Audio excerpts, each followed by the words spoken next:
So I got accepted. Now what?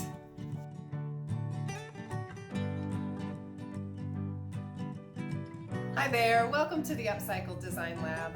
My name's Cindy and I craft and experiment using recycled and repurposed materials to help you create more economically and ecologically. Recently, I got accepted to my first official craft show, so I'm very excited and quite terrified and trying to figure out how to get everything done. And it seemed like a logical place to start would be how much inventory do I need and how do I price my items? So I should warn you, there's a fair amount of math and guesswork involved in this video, but I do feel like it was a good place to start just to figure out if I'm even in the ballpark with my expectations and goals. So I'm going to quickly take you through some of the numbers that I've run to do some of my calculations, and then at the end of the video I'll show you the messy workshop that I've set up in our garage and some of the projects that I'm working on. In this video, I'm going to try to answer these two questions. And the first one is, how much inventory do I need to take with me? Now, my impulse is just to say, well, however much I can possibly make, which will probably end up being the actual answer. But I also want to have sort of a target of how much inventory I should be taking. So that's the question I'm going to try to answer in question number one.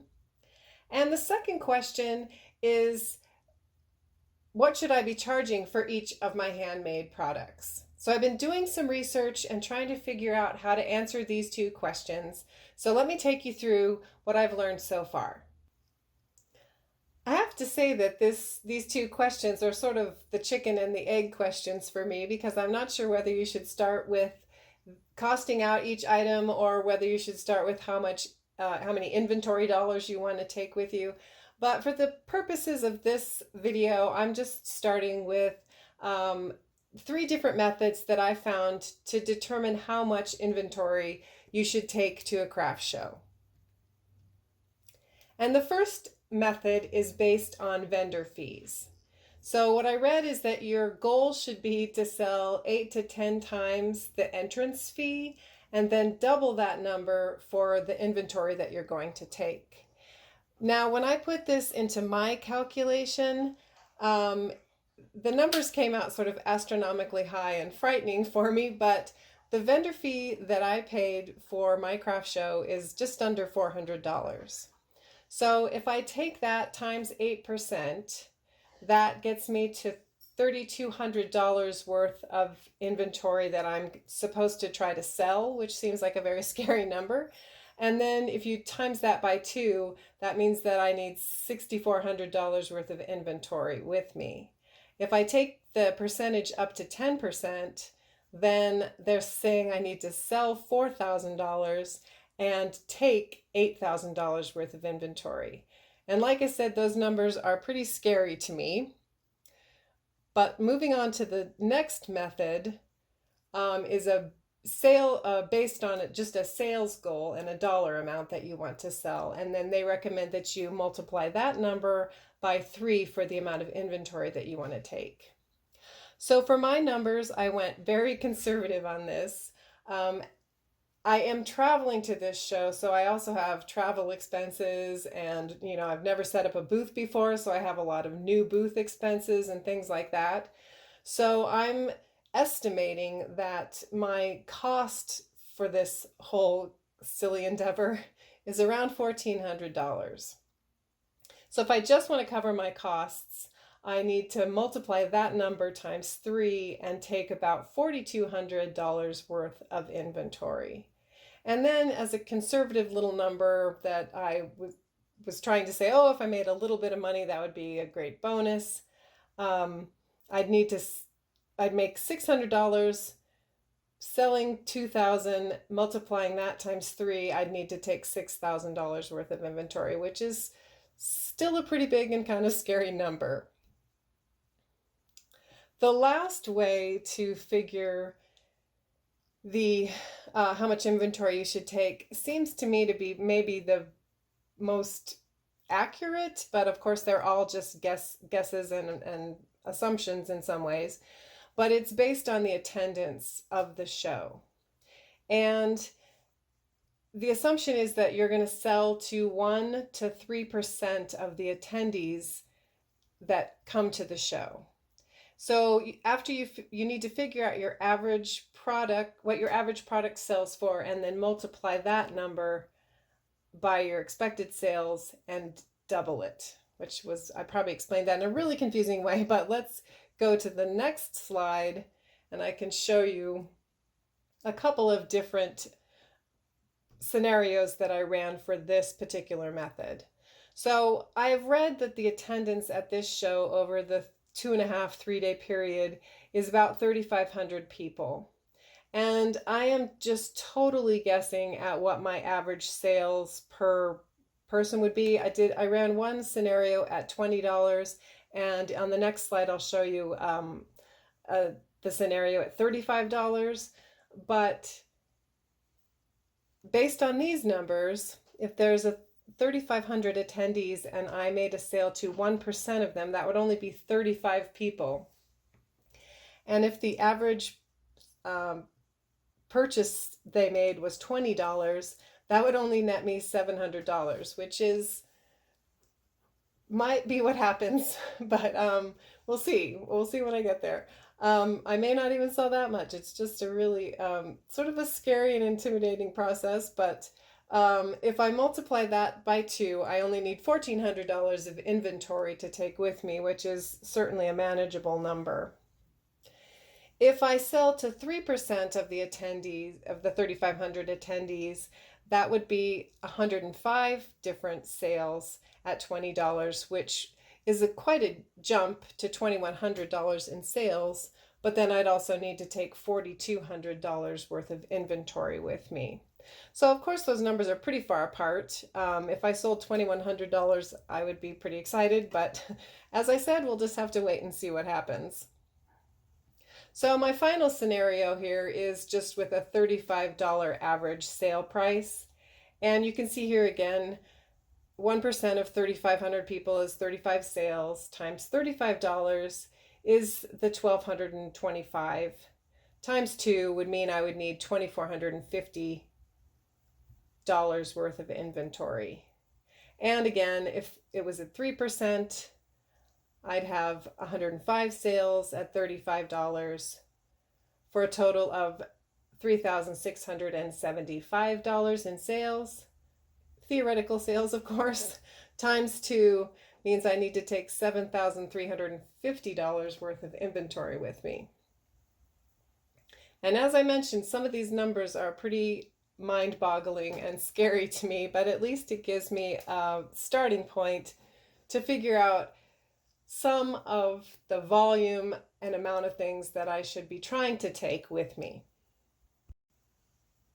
I should note that all of these scenarios and methods are based on the fact that you have sort of a cross section and a broad range of price points in your booth, which is also recommended. So I have been trying to have sort of low priced things, mid priced things, and high priced things. So for the next example, I'm just going to take you through the costing piece of one item from each of those groups. I'm sure there are a lot of more line item details that you can look into when you're pricing your items, but I'm trying to keep it fairly simple. So I have, like I said, just 3 items that I'm going to price out. And I'm starting with a low-end item that is pretty quick to make and has very low material costs. But I am kind of coming at this maybe from a backhanded sort of way because I've been thinking about, gosh, what can I charge for these things for a long time? So I've made a total guesstimate price of $6 for these items. And now I'm going to take it into an actual formula to calculate out how close my guesstimate is. So as I said, I'm using a very simple formula, just adding the material costs, which I'm including my packaging in that, times an hourly wage and the number of hours.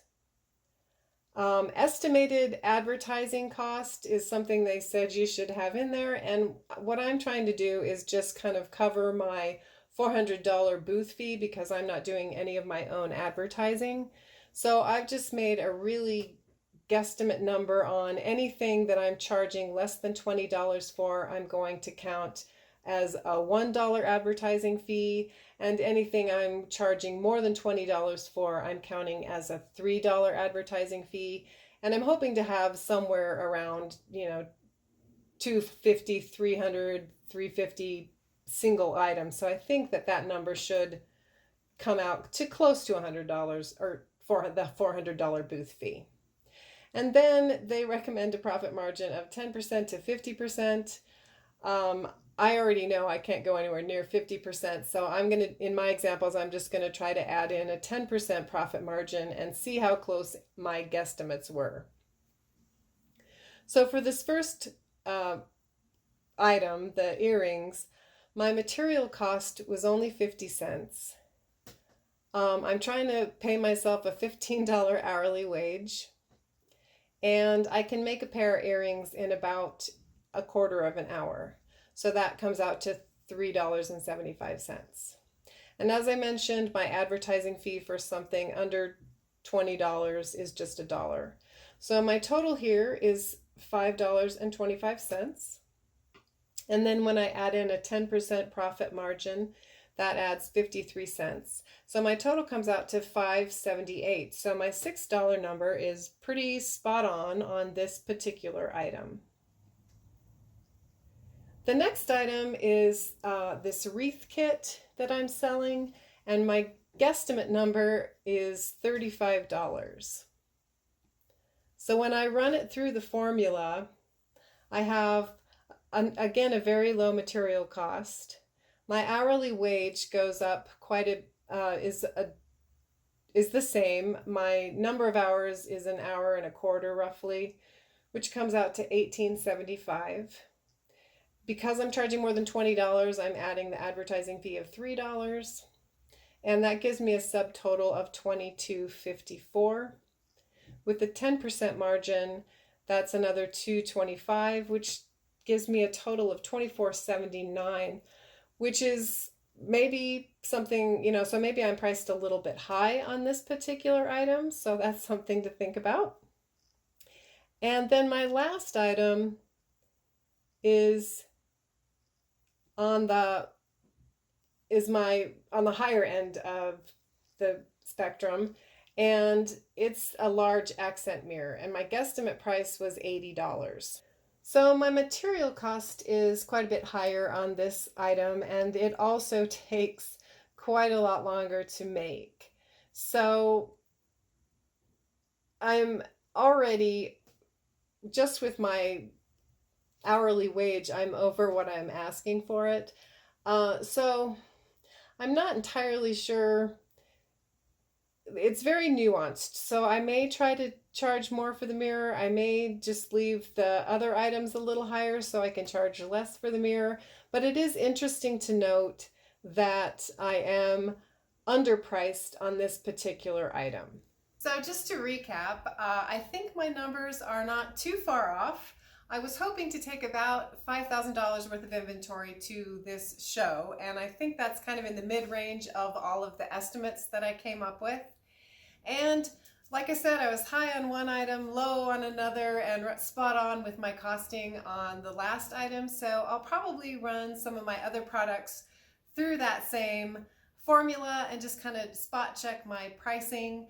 And then, of course, time will tell after the show. I'll be back to share with you what worked and what didn't. But let me swing around and show you my messy workshop and a few of the projects that I'm working on before I wrap up this video. So here it is, my messy workspace. I'm very fortunate to be able to have taken over pretty much the whole garage, just for another month or two. But if you've seen some of my other videos, you might have already seen some of these projects, but I took apart a box springs a few months ago, and I'm making some wreath kits, and I've made some actual Christmas wreaths with them, which I'll show you in a minute. Then I have some wall propagation, little wall hangers. You can't really tell what they look like from this picture, but that's another project I've got going on. Over here, are the actual wreaths that I made. And then, like I said, you can buy the kit to make your own. Here are all of my accent mirrors. You can tell I have quite a lot of work to do on those. And over here, I even have my computer out here today. And over here, I have a couple of little projects. Oops, I'm not supposed to be in the shot.